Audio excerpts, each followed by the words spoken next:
Hi guys, how are you? I hope all of you are doing well. आज की video में हम discuss करेंगे वुड हैव हैड को, वुड हैव टू को और वुड हैव हैड टू को। चलिए स्टार्ट करते हैं वुड हैव हैड से। इसका यूज़ हम एक ही सेंस में करते हैं जो कि है पास होता। आज मेरे पास ये होता, उसके पास ये होता, हमारे पास पैसे होते, उनके पास कार होती, उसके पास मोबाइल होता, उसके पास लैपटॉप होता। इस तरह के सेंस में वुड हैव हैड का यूज़ होता है। एग्जाम्पल देखते हैं। आज मेरे पास ये सब होता पर मैंने उस दिन बहुत बड़ी गलती की। कैसे ट्रांसलेट करेंगे? आई would have had all this but I made a huge mistake that day. एक और एग्जाम्पल देखते हैं। अगर आपने मुझे एक मौका दिया होता तो आज मेरे पास कई फिल्में होती। इस सेंटेंस में भी देखें, पास होती क्या होती? फिल्में। तो कैसे ट्रांसलेट करेंगे? If you had given me a chance I would have had many films today. अब देखते हैं वुड हैव टू को। वुड हैव टू को जानने से पहले आपको थोड़ा सा विल हैव टू को जानना पड़ेगा। अगर मैं कहूँ कि मुझे आज ऑफिस जाना पड़ेगा, तय है, मेरे पास कोई ऑप्शन नहीं है, मुझे जाना ही होगा, तो मैं क्या बोलूँगा? I will have to go to office. तो ये विल हैव टू है। विल पे ध्यान दीजिएगा। मुझे कपड़े धोने पड़ेंगे। I will have to wash clothes. अब ये तो विल हैव टू है। वुड हैव टू कब बोलेंगे?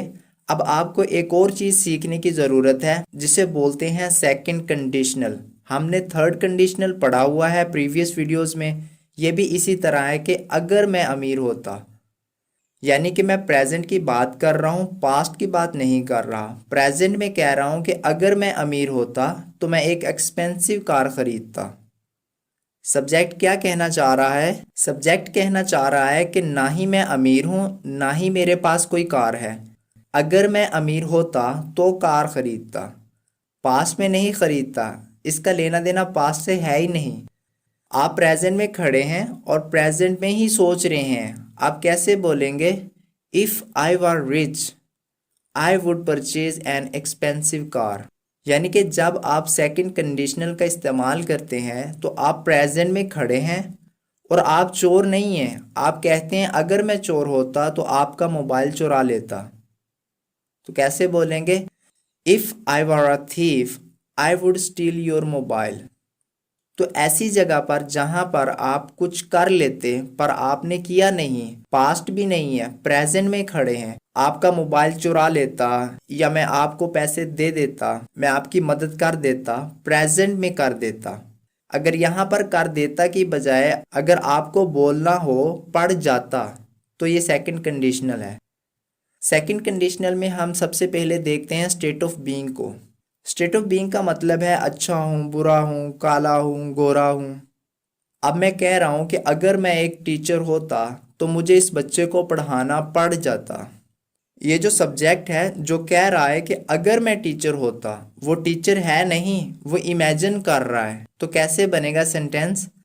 If I were a teacher I would have to teach this child. मान लीजिए कि आप एक डॉक्टर नहीं हैं, ये प्रेजेंट टाइम है। प्रेजेंट टाइम में आप डॉक्टर नहीं हैं, जैसे मैं डॉक्टर नहीं हूँ। मैं कह रहा हूँ कि अगर मैं डॉक्टर होता तो मुझे इन सब पेशेंट्स को मेडिसिन देना पड़ जाती। कैसे ट्रांसलेट करेंगे? If I were a doctor I would have to prescribe medicines to all of these patients. Would have to का इस्तेमाल कंडीशनल के लिए होता है। ये सेकंड कंडीशनल के लिए बना है। यानी आप प्रेजेंट टाइम में खड़े हैं और सोच रहे हैं कि मुझे ऐसा करना पड़ जाता। वुड हैव टू का एक और यूज़ है, इसे हम स्टेट ऑफ पोजेशन के लिए भी इस्तेमाल कर सकते हैं।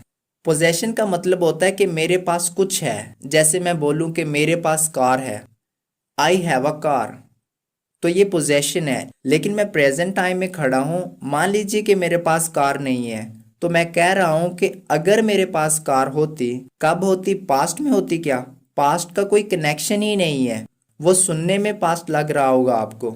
अगर मेरे पास कार होती अभी, तो सेंटेंस क्या बनेगा? अगर मेरे पास कार होती तो मुझे उसे लिफ्ट ऑफर कराना पड़ जाती। यानी कार होती तो ये मेरी मजबूरी होती। कैसे ट्रांसलेट करेंगे? If I had a car I would have to offer her lift. अगर मेरे पास पैसे होते तो मुझे उसकी मदद करनी पड़ जाती। मदद करता नहीं, करनी पड़ जाती, यानी कि मेरी मजबूरी बन जाती। कैसे ट्रांसलेट करेंगे? If I had money I would have to help him. अगर मैं हैव टू को ख़त्म कर दूं तो क्या होता? तो कैसे सेंटेंस बनता? अगर मेरे पास पैसे होते तो मैं उसकी मदद करता। If I had money I would help him. ये सबको पता है कि सेकंड कंडीशनल है, पास्ट से इसका कोई रिलेशन नहीं है। आप प्रेजेंट में खड़े हैं और वहां पर आप कह रहे हैं कि मुझे ऐसा करना पड़ जाता, यानी कि अगर ये सिचुएशन आ जाती प्रेजेंट में तो मुझे ऐसा करना पड़ जाता, तब आप वुड हैव टू का इस्तेमाल करेंगे। वुड हैव टू को हम एक और जगह भी यूज़ कर सकते हैं। हम वुड हैव टू को एक्शन में भी यूज़ कर सकते हैं। जैसे मैं बोलूँ कि अगर बारिश होती तो मुझे कमरे में जाना पड़ जाता। जैसे अभी मैं बाहर हूँ तो बारिश कब होती? पास्ट में नहीं, अभी अभी प्रेजेंट टाइम में अगर बारिश होती तो मुझे अभी कमरे में जाना पड़ जाता। बारिश होती ये कंडीशन है, मुझे कमरे में जाना पड़ जाता ये मेरा रिजल्ट है। ऊपर से मजबूरी वाला रिजल्ट है कि पड़ जाता। तो कैसे ट्रांसलेट करेंगे? If it rained I would have to go back to my room. अब देखते हैं वुड हैव हैड टू को। गाइज अगर हम सिर्फ हैड टू की बात करें तो हैड टू का मतलब होता है मुझे जाना था, आई हैड टू गो, या मुझे इस काम को करना पड़ा, I had to do that work. लेकिन अगर वुड हैव के साथ हैड टू लगेगा तो इसकी सिचुएशन क्या होगी वो देखते हैं।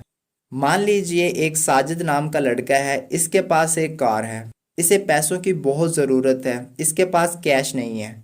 ये अपने दोस्त के पास गया जिसका नाम असद है, ये सोच के कि असद मुझे पैसे देगा, अगर नहीं दिए तो मैं अपनी कार बेच दूंगा। लेकिन असद ने उसे पैसे दे दिए और इसे अपनी कार नहीं बेचनी पड़ी। अब ये कह रहा है कि अगर असद ने मुझे पैसे नहीं दिए होते तो मुझे अपनी कार बेचनी पड़ जाती, यानी ना चाहते हुए कोई काम करना पड़ जाता। आपको नाचना पड़ जाता, आपको खाना पकाना पड़ जाता, आपको अपनी गाड़ी बेचनी पड़ जाती, आपको उसके साथ कंप्रोमाइज करना पड़ जाता। आपने कंप्रोमाइज किया नहीं है, आपने कार बेची नहीं है, काम हुआ नहीं है दोस्तों, एक्शन कंप्लीटेड नहीं है, लेकिन हम ऐसा सोच रहे हैं, इमेजिन कर रहे हैं। जैसे मुझे तो पार्टी में नाचना पड़ जाता, अच्छा हुआ डांस प्रोग्राम ही कैंसिल हो गया। जो काम हुआ नहीं, लेकिन आप अभी प्रेजेंट में बैठे बैठे पास्ट के बारे एक अंदाज़ा लगा रहे हैं, मुझे ऐसा करना पड़ जाता लेकिन मैं तो बच गया। वहाँ पर आपको इस्तेमाल करना है वुड हैव हैड टू का। ये जो वुड हैव हैड टू है, इससे पहले कोई भी सेंटेंस आ सकता है। जैसे यहाँ पर है, अगर असद ने मुझे पैसे दिए होते, तो जो पहला सेंटेंस है इसे आप ऐसे बनाएंगे, इफ़ के बाद सब्जेक्ट, उसके बाद पॉजिटिव है तो हैड लगाएं, नेगेटिव है तो हैड नॉट, और फिर वर्ब की थर्ड फॉर्म और लास्ट में ऑब्जेक्ट है। ये कब यूज़ होगा? अगर सेंटेंस की शुरुआत अगर से है तो ये जो पहला सिचुएशन है ना पार्ट 1, इसे आप ऐसे दिखाएंगे। जो सेकंड पार्ट है कि मुझे अपनी कार बेचनी पड़ जाती, इसे दिखाने के लिए सब्जेक्ट, फिर वुड हैव हैड टू, फिर हैड टू के बाद वर्ब की फर्स्ट फॉर्म और फिर लास्ट में ऑब्जेक्ट। तो अगर मैं इसी को ट्रांसलेट करूं, अगर असद ने मुझे पैसे नहीं दिए होते, if Asad had not given me money, तो मुझे अपनी कार बेचनी पड़ जाती। I would have had to sell my car. अब ये आपके ऊपर है, जो पहला पार्ट होगा वो इस तरह से होगा या आप कुछ और सोच रहे हैं। पहला पार्ट ऐसे भी सोच सकते हैं, अच्छा हुआ यार असद ने मेरी मदद कर दी, फॉर्चुनेटली या लकीली असद हेल्प मी, वरना मुझे अपनी कार बेचनी पड़ जाती। Otherwise I would have had to sell my car. तो जो पहला पार्ट है वो जिम्मेदारी आपकी है। जैसे उसने वक्त पर पैसे दे दिए, अब इसमें तो इफ़ वाला फॉर्मूला नहीं लगेगा, उसने पैसे दे दिए, ये तो सीधा पास्ट इंडेफिनेट है। He gave me money on time, नहीं तो मुझे अपनी कार बेचनी पड़ जाती। Otherwise I would have had to sell my car. आप समझ रहे हैं ना गाइज? तो जो दूसरा पार्ट है वो वुड हैव हैड टू है। जो पहला पार्ट है वो या तो इस तरीके से इफ़ वाले कंडीशन पे होगा या कोई नॉर्मल पास्ट इंडेफिनेट, जैसा आप सोचें आप कर सकते हैं। एक और सेंटेंस देखते हैं। If you had not made tea, अगर तुमने चाय नहीं बनाई होती, I would have had to make tea, तो मुझे चाय बनानी पड़ जाती। मतलब मैंने चाय बनाई नहीं, बनानी पड़ जाती। एक ही लॉजिक है, एक ही सिचुएशन है कि आपने काम को नहीं किया, लेकिन आप ऐसा सोच रहे हैं कि आपको वो काम करना पड़ जाता।